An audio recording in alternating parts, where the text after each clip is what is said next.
Oi, mwanangu, oi. Kuna mtu pale mwanangu, oi. Kuna mtu pale, oi. Kuna mtu pale, oi. Kuna mtu. Walai mwanangu, oi. Naona mtu pale, naona mtu pale. Mtamuumiza mtoto wako. Naona mtu. Bokande. Kuna mtu mwanangu, oi. Naona mtu pale mwanangu, walai. Wewe rudi kulala, usisumbue watu. Kuna mtu pale mwanangu, usisumbue watu, rudi kulala.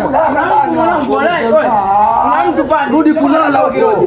Kuna mtu pale, oi. Walai kuna mtu.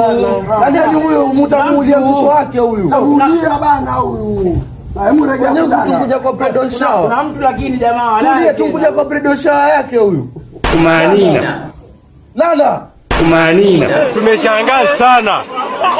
Haki ya Mungu ni mambo gani?